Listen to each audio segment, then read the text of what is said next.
हमारे लिए ये कितनी विडंबना की बात है। एक तरफ तो हम अपने पाठ्यक्रम में अपने छात्रों को पढ़ाते हैं आर्य लोग बाहर से आए,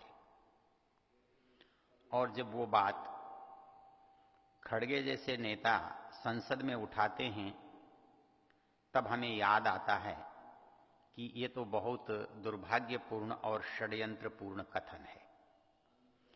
वास्तव में पाश्चात्य लोगों ने और विशेष रूप से अंग्रेजों ने इस देश को पराधीन बनाने के लिए जिन उपायों का सहारा लिया था, उनमें से एक उपाय है ये मानना कि आर्य लोग भारत में बाहर से आए।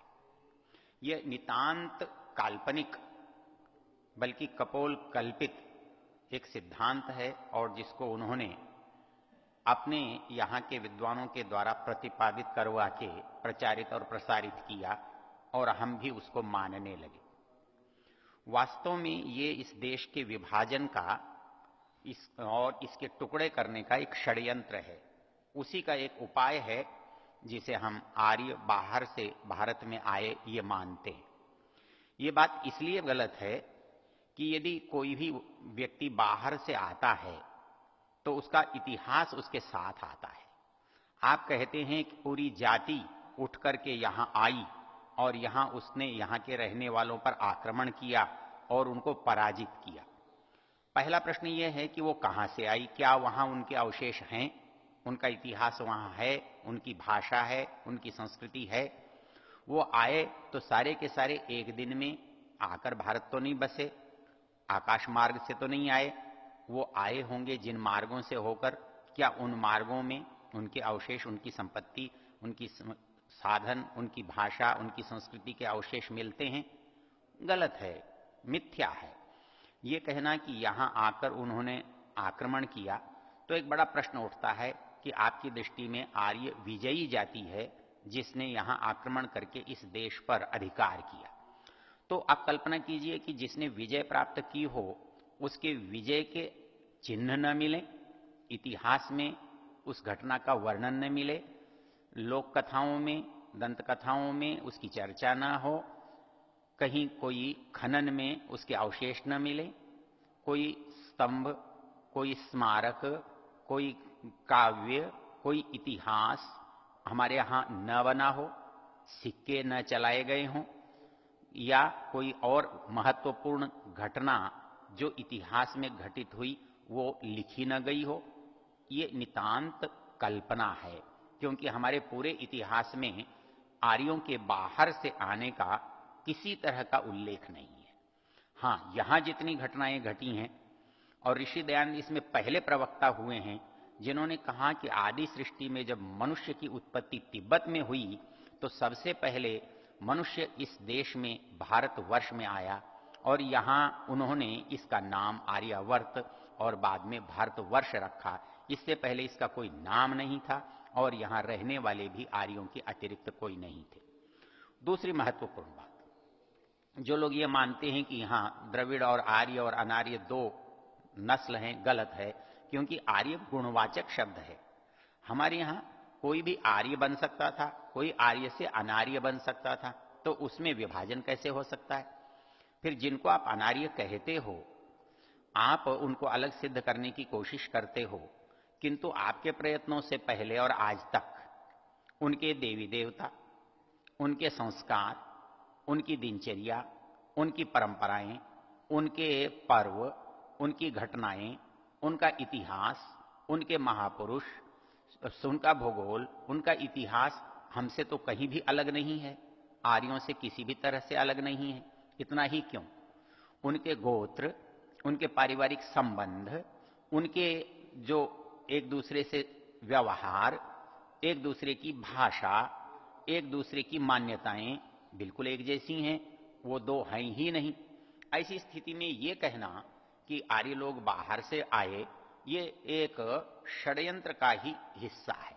इसके साथ वैज्ञानिकों ने भी इस बात को प्रतिपादित किया और बताया कि आर्य लोग बाहर से नहीं आए हैं।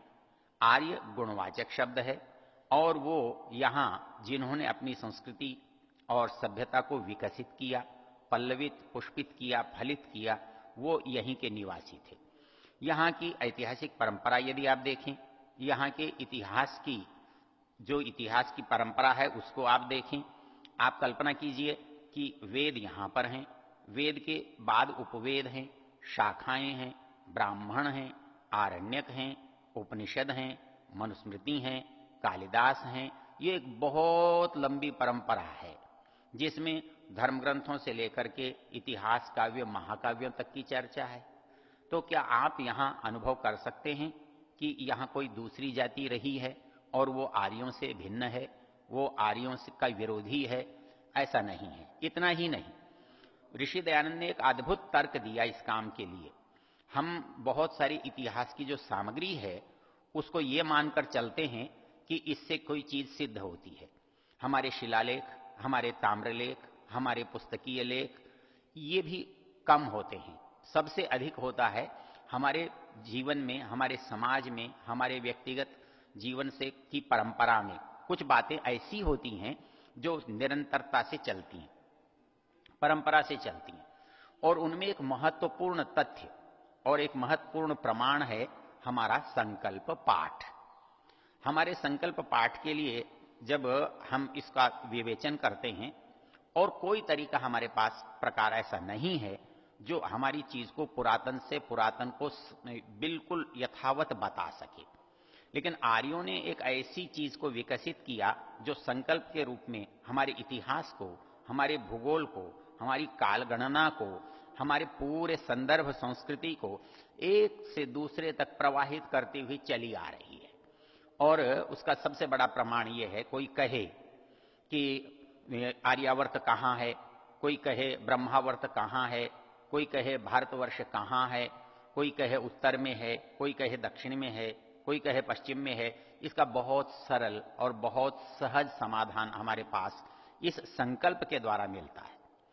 जब एक बार कहा गया कि ये हिस्सा आर्यावर्त नहीं है, ये दक्षिण आर्यावर्त नहीं है, ये तो द्रविड़ों का है, ये तो असुरों का है, ये तो अनार्यों का है, तब वहां एक बात समझने की है कि ये जो संकल्प का पाठ है ये रामेश्वरम तक, ऊपर हिमालय से लेकर के और पश्चिम से पूर्व तक पूरे भारतवर्ष में इसका पाठ किया जाता है। और प्रत्येक व्यक्ति अपने घर में जब कोई शुभ काम करता है, कोई समारोह करता है, कोई यज्ञ हवन करता है, तो उस समय ये एक संकल्प का पाठ करता है। और वो संकल्प जब पढ़ता है तो पूरी कालगणना के साथ पढ़ता है कि सृष्टि को बने हुए कितना समय हो गया, इसके कितने कल्प बीत गए, इसके कितने युग बीत गए, कितने इसके संवत्सर बीत गए, अब कौन सा समय चल रहा है, और भूगोल की जो परिस्थिति है वो हम कहाँ बैठे हैं, हिमालय के किस दिशा में हैं, हिमालय के दक्षिण में हैं, और किससे हम उत्तर में हैं, किसके हम पश्चिम में हैं, और हमारा स्थान क्या है। तो इसमें एक शब्द आता है आर्यावर्ते जम्बू द्वीपे भरतखंडे, अर्थात हम जो काम कर रहे हैं वो आर्यावर्त में कर रहे हैं, आर्यावर्त में भरतखंड जिसका नाम है उसमें कर रहे हैं, ये इसका बड़ा भाग जम्बू द्वीप कहलाता है, हम उसमें बैठे हैं।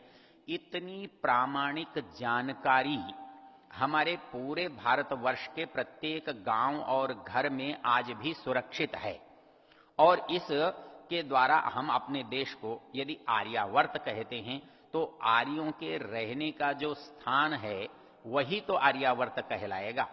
और जो लोग ये कहते हैं कि हम बाहर से आए हैं, तो एक कल्पना कीजिए कि यहां रहने वालों ने यहां अपने देश के प्रति कौन सी वो भावनाएं हैं जो अनार्यों ने विकसित की हैं। इसके विपरीत आप देख सकते हैं, राम लंका में जाते हैं, लेकिन लंका में रहने के प्रश्न पर उनका उत्तर होता है लक्ष्मण जननी जन्मभूमिश्च स्वर्गादपि गरीयसी, अर्थात जन्मभूमि कौन सी है। यदि राम आर्य हैं और उनकी जन्मभूमि अयोध्या है, भारतवर्ष है, आर्यावर्त है, ऐसी स्थिति में ये कल्पना करना कि आर्य लोग बाहर से आए हैं, ये बहुत ही उपहास और हास्य की बात है। इसके अतिरिक्त यदि आप पूरे शास्त्रों का अवगाहन करें, पुराणों को देखें, ब्राह्मण ग्रंथों को देखें, स्मृतियों को देखें, साहित्य को देखें, तो अपने देश की प्रशंसा में जो वाक्य हमारे यहां मिलते हैं वो एक देश का निवासी कर सकता है, बाहर से आने वाला व्यक्ति नहीं। अंग्रेजों ने इस देश की प्रशंसा नहीं की, यहां दूसरे आक्रमणकारी आए, उन्होंने इस देश को अपना देश नहीं बताया, उन्होंने इसकी अपनी भूमि नहीं बताई, यहां से उसको मातृभूमि की तरफ उसका लगाव, उसके प्रति आकर्षण, उसके प्रति अपना ममत्व स्नेह प्रकर्षित नहीं किया।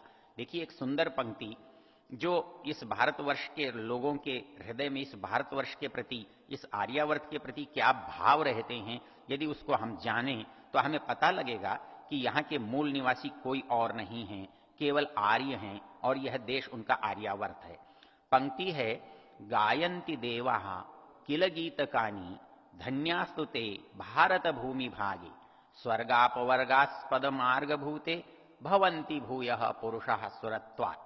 इसका अभिप्राय है कि ये जो भारतवर्ष देश है ये इतना सुंदर है, इतना अच्छा है कि गायन्ति देवा किल गीतकानी, देवता लोग भी इसकी प्रशंसा में गीत गाते हैं। गायन्ति देवा किल गीतकानी, क्यों गाते हैं? धन्यास्तुते भारत भूमि भागे, वो लोग कितने धन्य भाग हैं जिनका जन्म इस भारत की भूमि में हुआ है। धन्यास्तुते भारत भूमि भागे, क्यों हुआ है? स्वर्गापवर्गास्पद मार्ग भूते भवंती भूयः पुरुषः सुरत्वात्। अर्थात यहां जन्म लेने वाला एक सामान्य आदमी, एक सामान्य जन, वो यहाँ स्वर्ग के रहने वाले देवताओं से महत्वपूर्ण है, वो सौभाग्यशाली है, वो सबसे सुख और समृद्धि का अधिकारी है। इतनी सुंदर कल्पना कोई विदेशी किसी देश में करे ये संभव नहीं है। इसलिए ये प्रश्न उठाना कि आर्य बाहर से आए हैं और अनार्यों को यहां उन्होंने खदेड़ा है और यहां कोई दूसरी जाति रहती थी, ये एक षड्यंत्र का हिस्सा है। आज हमें इस बात की आवश्यकता है। हम इस बात को क्यों मान रहे हैं? हम इस बात को केवल इसलिए मान रहे हैं कि हम अपने साहित्य, अपनी संस्कृति और अपनी सभ्यता को परिचित कराने वाले जो संदर्भ हैं उनसे अपने को दूर किए हुए हैं और उनको दूर करने के कारण हमारे मन में दूसरों के द्वारा जो दिए गए भाव हैं वो घर कर जाते हैं। यदि आप इस बात को अच्छी तरह से अनुभव करें तो सबसे बड़ी बात है कि जब कोई व्यक्ति किसी घटना से जुड़ा हुआ होता है तो उसके द्वारा बोला गया, उसके द्वारा लिखा गया, उसके द्वारा बताया गया जो भी कथन है, सामग्री है, लेखन है, उसके अंदर उसकी चर्चा, उसका उल्लेख प्रकार से, प्रकारांतर से, सीधे से, परोक्ष से अवश्य होता है। किंतु पूरे भारतीय साहित्य में, पूरे भारतीय इतिहास में यह नहीं मिलता। हां, इतना जरूर मिलता है कि त्रिविष्टप से जब सृष्टि की उत्पत्ति हुई तो सबसे पहले जो लोग यहां आए वो भारत में आए और उन्होंने इस देश का नाम आर्यावर्त रखा, उन्होंने इस देश का नाम ब्रह्मावर्त रखा, उन्होंने इस देश का नाम भारतवर्ष रखा। हां, इसके साथ हमारे समझने की बात यह है, जब सृष्टि की उत्पत्ति तिब्बत से हुई और भारत में लोग आए तो लोग भारत से बाहर गए हैं। भारत के में आकर उन्होंने भारत में स्थान नहीं बनाया, यहां लाकर शासन नहीं किया, बल्कि भारतीय परिवार के लोग विस्तृत होकर के दूसरे देशों में गए। इसके प्रमाण हमारे पास हैं। आज आप जिंदावस्था देख सकते हैं, दूसरे धार्मिक ग्रंथ देख सकते हैं, और तो और बाइबिल और कुरान में ऐसे संदर्भ आपको मिल जाएंगे जिसमें भारत से बाहर जाने की कल्पना है। आपका भारोपीय भाषा परिवार, भाषा वैज्ञानिक जो संदर्भ हैं आप उनको देखिए। भारत और यूरोप की भाषाएं मिलती हैं, जर्मन की भाषा संस्कृत भाषा से मिलती है। तो ये सारा अध्ययन ये बता रहा है कि हम भारत से बाहर की ओर गए हैं, बाहर से आकर हमने भारत को पर आक्रमण किया है, ये नहीं है।